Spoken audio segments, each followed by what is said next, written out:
Naomi Sneakus, and welcome to the Firecracker Department After Show chat. I am so thrilled to join my friends Emily Churchill, AJ Edmonds, and Manny Cheatham. We are going to be doing a regular chat about our podcast, and we're going to include the team members from the Firecracker Department, and I can't wait to share our discussions with you. So let's get cracking. We are talking today about Gabrielle Rose's podcast that I did. We talked during TIFF, and it was so great. She is somebody that you would recognize from Sweet Hereafter, 2 for 1, which is a movie I did with her, and Maudie, which was just such a great movie. I'd love to hear what you think of our talk. Ladies, what did you think? Oh, so many things. Okay. When she said judgment is a fast way of making yourself feel strong, that really resonated with me because I had this situation yesterday where I got my feelings hurt. Or this is the story I'm telling myself, that I got my feelings hurt. And also was like dating this guy a couple months ago and got my feelings hurt. So when it really like affects me, I'm noticing that my first response is, well, you did this to me. The judgment comes up and it's like a lashing out. And when she put it in that perspective, I was like, oh my God, it makes so much sense. It's like a way to self-soothe because it suddenly makes me feel strong instead of just sitting in the vulnerability of being weak or like having a weakness that somebody, pushed up against. Right. And she also said it's a way of separating yourself. And like, ultimately, that's not my goal. I don't want to ever feel separate. And vulnerability is my superpower as an artist. So the judgment is blocking me really from progressing as an artist. It was just such a profound statement, I felt. Such a wise woman. I loved our time together when we shot the 2 for 1 because every time I'd sit with her, she'd just like just shooting the shit. She'd be like, oh my God, you're so full of wisdom and kindness, and she's funny as hell. What did you take away from our talk, AJ? Just to build off the wisdom thing you just said, she embraces her age in such an admirable way. And one thing she did say to you was like, wisdom is a gift you get as you get older. Like you're not born wise. She's not without reality of the aging process too. Like she, in her career, she was always like the real sensual, sexy roles. And she's come into different roles now, equally as powerful. But there's a level I think that she mourns it. Yeah, she was so honest with her self-awareness, I think, which was super admirable. Like she really owned that from her early 20s until she was like 35, she struggled. And it was only through that struggle did she get wise.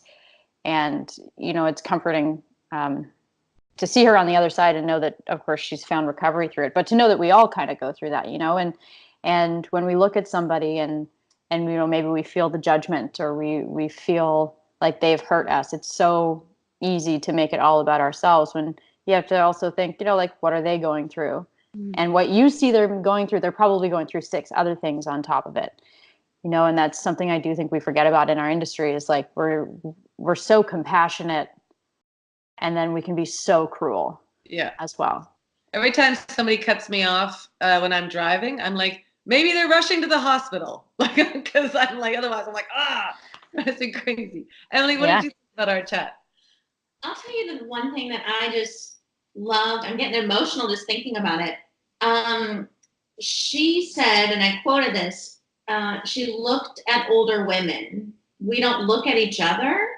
We don't look at us. And she said she saw their beauty.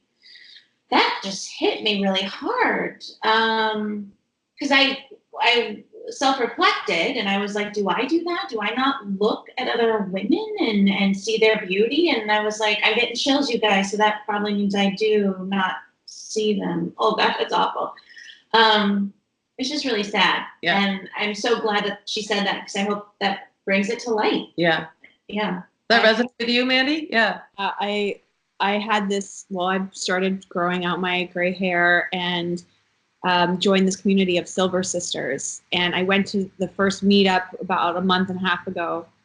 And I got to the brunch and I was embarrassed to be there with all these other gray-haired women. because I felt like it was me admitting that I was now part of this club that I didn't want to join. And that was the beginning of the realization of my internalized feelings about women aging. That is really the basis of the problem, is how I feel about other women aging and how I judge, back to judgment again, where they are at in their lives and all the things that means when they're in that stage of their life. And that to now step over the line into that group meant that I am now the judged. Like they say, you know, every time you point a finger at someone, there's 3 pointing back at you. And I just didn't even know, because it's so like internalized. It comes at us from so many places in popular culture and our families and everything, that you don't even realize that you're having that experience. And so to take action like she did is something that I started to do too, and look at women with gray hair and smile at them. And there's this secret community of older women that smile at each other on the street. I didn't even know. Yeah, there should be a handshake. There should be like some sort of like Harley riders. And yeah, right. I had a VW van. It was the same with the VW van. You'd be like, honk, honk. Hey, buddy, VW. Are you dried up down there? Me too. How's it going? Don't think that's the same, but maybe that's not. Oh, you're not talking about VW vans anymore. Okay. Oh, well, do you have an oil leak or not? AJ, does that resonate with you? I was really lucky as a young girl, because if we're focusing on sort of the going gray in that community of women, my mother went gray in her early 30s. So I've always just known that it was something that I actually had to look forward to. But most importantly, my mom taught me really young to really admire aging and the process of it. Like she would always say, you know, I don't want to go back to being in my 30s. I love being in my 40s. And now she's in her mid to late 50s, and she's like, I love my age because I've learned so much and I get to live in this. And she's always been like that since I was really little. And so their aging was never something I was afraid of, or something that has ever felt like it defined me. I definitely have had days where I'm like, you know, I have a nanny who wished I was married at 21, and I'm almost 30 and I'm not married. And I just didn't follow that path. But I was really lucky to have such a strong force in my life who made aging fun. Yeah. As much as it is scary. It's always something that she taught me was really something to look forward to. You know, I'm not going to know everything until I start aging. But one thing that Gabrielle said that I really appreciated was, you know, that we have to be flawed in front of one another. Because if we continue to look at other women and we only represent ourselves as some sort of goddess, and we never allow vulnerability or flaws to be shown, then of course, while you're looking at that goddess, you're judging yourself. And you're judging yourself against what you're assuming is her perfection, because we aren't owning our flaws. I'm not suggesting that every time we step out into the sunshine, we have our long list of vulnerabilities and we just scream them into the room and then can carry on. But there is an element of being honest with the things we struggle with, or the types of emotions we all go through, and owning our flaws as a part of who we are, to ensure that other people who are looking at us when they do know that it's okay. Yeah, that seems to be happening more and more in this day and age, 2019. Like, it's more acceptable to be flawed. And there's even a sense of like people going, yeah, I'm really flawed. Guys, I'm super flawed on social media. And I mean, I admire it. I think that you have to hold something to yourself of privacy, but I think it is a time where, gosh, like my mom, like she denied any kind of flaw. She denied that she went through menopause. She denied that she had any kind of anything. So we just didn't talk about it. What do you think about that, Emily? It's weird, as we're talking about this, I'm remembering both my grandmothers dyed their hair red until they passed. I have not been around people that or women that have embraced their age. And I'm just realizing that at this moment. I mean, we need those mentors though. Like Gabrielle, for me, like speaking to her, I was like, oh, thank you for like showing me my future. Like my mom has dementia, so I don't actually get to have the discussion with her about aging. What about role models like past our images? Because we speak a lot about like, that's so, you know, like the aging process affects everything, body, mind, and spirit. So what about like something that when I was talking with Gabrielle, I just remember just thinking like she's just so, I don't know, she's just so self-aware, but also so accepting of her flaws. Like there's that kind of thing too. Who were your role models of like past the images? What do you mean by past the images? Yeah, so who were your role models past like what we just spoke about, which is image oriented? Right. Like who they were. Well, my grandmother, the same one that dyed her hair until the day she died, was like also, you know, would sit at the fire around the trailer. She whipped up her sweatshirt one night, stuck it under her chin, and took her boob and rolled it up. And she was like, "This is what you have to look forward to." I know it's like a little, that's an image thing, but that's just like how she fucking rolled. She was like, literally, this is how I roll. That's a great rap song. I should write that. Yeah. But you know, you don't like my face, then kiss my ass was another one of her favorite sayings. So she got to the point where it was just like so beautiful to see her in her own skin, telling everyone where to go. Like, I tucked my grandmother's breasts into her skirt once when I was helping her dress. Big awakening for me. For my grandparents' 60th wedding anniversary, my mother refused to let my grandmother go in her like cotton bras. So we go into the Hudson Bay. I was like 14. And I had to help in the process of scooping and tucking the push-up bra. And it's one of those defining memories that just it pops up in moments you're not ready for it, and you need to take a second. So there were three of us, my mother, myself, and my grandmother, all just grabbing skin. It takes a village. And listen, her boobs look great at that event. Yeah. She turned up. Yeah.